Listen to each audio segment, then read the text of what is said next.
Hollywood has visible, limitless stars, however few, like Timothy Dalton, a person who turned into proper, yet at the incorrect time. He became the bloodless, gritty, and maximum faithful variation of James Bond to the original source, but audiences became their backs on him. While Daniel Craig became praised for bringing a critical, grounded Bond to the display, the fact is Timothy Dalton had done it too many years earlier, simplest to obtain a mixed response. Why did expertise like his appear as Bond best twice earlier than vanishing? Why has he in no way married, notwithstanding fascinating many Maine women? Behind that clever exterior turned into he a lonely man, for all time walking from the limelight and dedication? Timothy Dalton introduced a Bond more true than ever earlier than, however, the audience wasn't equipped to embrace him. And possibly that became their greatest mistake. Timothy Dalton became born on March 21, 1946, in Colwyn Bay, Wales, to a circle of relatives of mixed English and American background. His father turned into a British intelligence officer, a disciplined and principled guy who had served within the Special Operations Executive, SOE, at some point of World War II. His mom became American, which granted Dalton U.S. citizenship via law, though he grew up and spent most of his lifestyles in England. Growing up in a household with a father in intelligence, Dalton was no longer the kind of boy who dreamed of the degree or the intense lighting fixtures of Hollywood. He wanted to be a sturdy man like his father, a soldier, a pilot, possibly even a real lifestyle secret agent. No one expected young Dalton to end up an actor, as he became continually willing toward a life of discipline, precision, and actual-world action. As a teenager, Dalton enrolled in an air cadet schooling application, making ready for a destiny within the Army or aerospace industry. For a long term, he dreamed of becoming an astronaut, taking element inside the exploration of area. From the blue skies to journeys past the Earth's environment, that was the direction Dalton believed he was destined to comply with. But fate had other plans. One day, young Dalton stepped into a theater and watched Shakespeare's Macbeth. In that second, everything modified. The energy of the words, the depth of emotions on degree, and the way an actor should command a whole space with just their voice, it beaten him.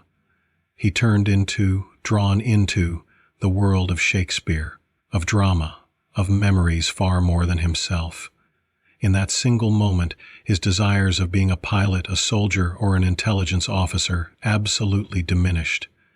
Dalton knew this was his genuine core, but also filled with shadows he had yet to find out. After the fateful surprise of discovering Shakespeare, Timothy Dalton wasted no time in pursuing his new path. At the age of 18, he turned into the Royal Academy of Dramatic Art, RADA, one of the most prestigious performing faculties in England.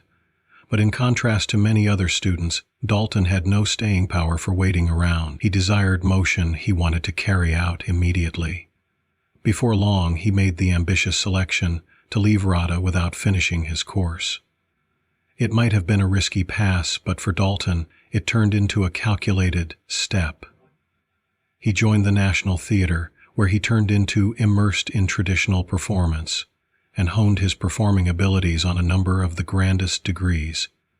Dalton fast proved himself. Shakespearean theater became the ideal launching pad for the younger man with a deep, commanding voice, aristocratic presence, and piercing gaze. Audiences have been captivated and critics hastily took notice. This became now not only a gifted actor, but a true celebrity in the making. His performances in Romeo and Juliet, Macbeth, and Henry IV cemented his repute as one of the brightest names at the British degree. And then, as though fate had planned it all along, the doors of cinema opened. Major administrators commenced paying, after which got here the defining possibility in 1968, while he landed the position of King Philip II of France in The Lion in Winter. The film boasted a stellar forged, inclusive of Peter O'Toole, Katharine Hepburn, and Anthony Hopkins, yet Dalton turned into whatever, however, overshadowed. Timothy Dalton became never a traditional movie actor. He turned into a rebellion. He refused safe roles, by no means chased reputate, yet come what may became one of the most hanging cinematic figures of the 70s. After the fulfillment of The Lion in Winter, 1968, Dalton formally joined the ranks of Britain's maximum promising film stars.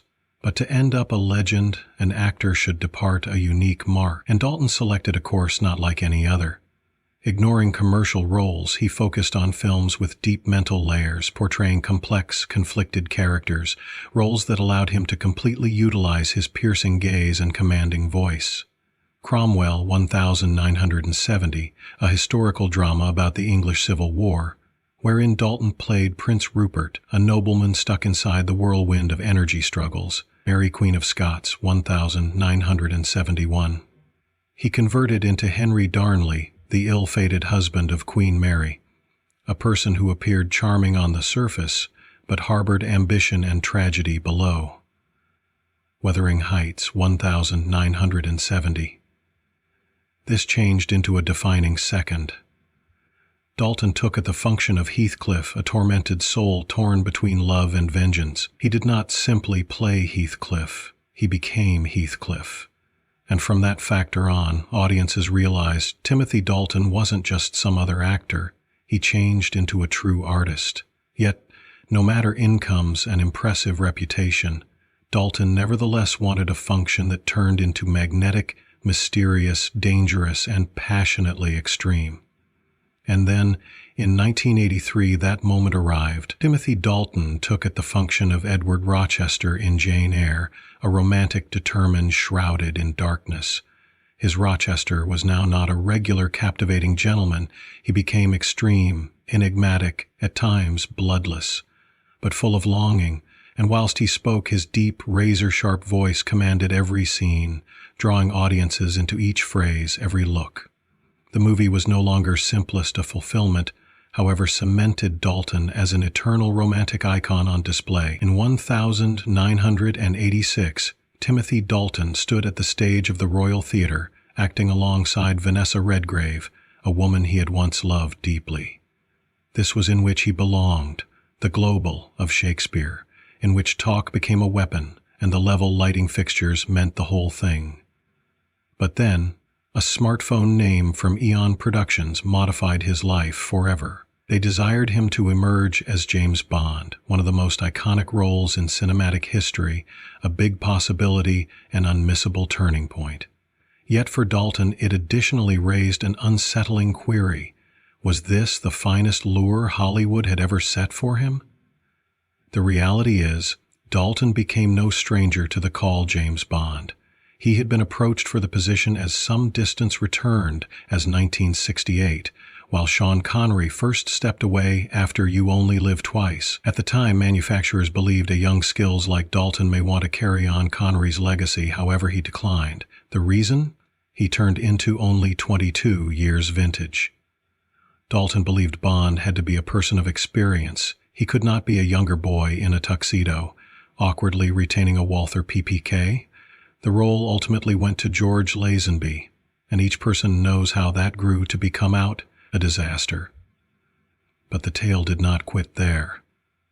In 1971, while Connery left for the second one time after Diamonds Are Forever, Dalton turned into another time considered. However, this time the manufacturers pivoted towards Roger Moore, a completely exceptional type of Bond, charming, humorous, and lighthearted. The franchise took an extra exciting, over-the-top direction, turning Bond into a much cry from Ian Fleming's authentic creation. Once again, Dalton became forgotten.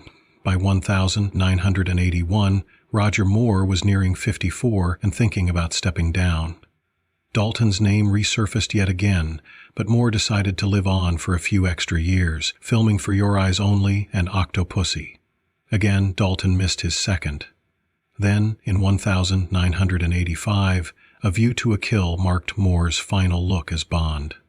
This time, fate now not on time, Dalton formally had become the fourth James Bond in cinematic records. However, nobody realized that this selection might additionally mark the start of the cease of his career. From the instant he took at the function, Dalton had no goal of playing Bond like Connery or Moore. He wanted to deliver the man or woman lower back. To Ian Fleming's unique, imaginative, and prescient, a cold, broken agent, more of a central authority tool than a flashy hero. Dalton spent months studying the supply fabric, rereading each Bond novel, reading the man or woman's psyche. He wanted the target audience to see Bond as a real character, not only a womanizer cracking jokes in the middle of high-velocity chases. And with that determination, he delivered a completely new 7 in the living daylights, 1987. The movie had a strong script, decent field workplace returns, and changed into nicely obtained by critics. But the hassle became that audiences weren't geared up for this form of Bond. For over a decade, they have been familiar with a charming, funny 7 who could kill a man with one hand at the same time as flashing a cheeky smile. Dalton did not try this. He failed to flirt like Roger Moore, he didn't smirk after action scenes. He was a serious, realistic Bond, at times ruthless, and that made audiences feel surprising, even uncomfortable. 2 years later, he back with License to Kill, 1989. A violent, dark, and grittier Bond movie, not like some thing that had come before. This time Bond wasn't simply sporting out a project, he'd become searching for vengeance, a Bond torn among justice and personal emotions, a Bond willing to kill without hesitation. The film strayed too far from the traditional photo of James Bond, and as an end result, audiences rejected it. But Dalton never had the danger to prove whether he changed into right or wrong due to the fact quickly after, a real nightmare struck the Bond franchise, became entangled in a felony battle with Eon Productions, inflicting the subsequent Bond installment to be indefinitely delayed. Meanwhile, Dalton remained beneath contract with the studio, forced to wait. He couldn't take on different important roles due to the fact he'd become nonetheless tied to Eon's control. He spent nearly 5 years in limbo, no longer pretty Bond, but not able to be each person else. By 1993, whilst MGM eventually resolved its prison disputes, they decided to relaunch the franchise with a brand new, extra-industrial and mainstream course. They wanted Dalton returned, but this time, not only for one film. They demanded an extended time period agreement, committing him to more than one Bond films. To Dalton, this became a jail sentence. He had waited too long, misplaced too many opportunities, and, by way of then, Bond become no longer the position he wanted to preserve gambling.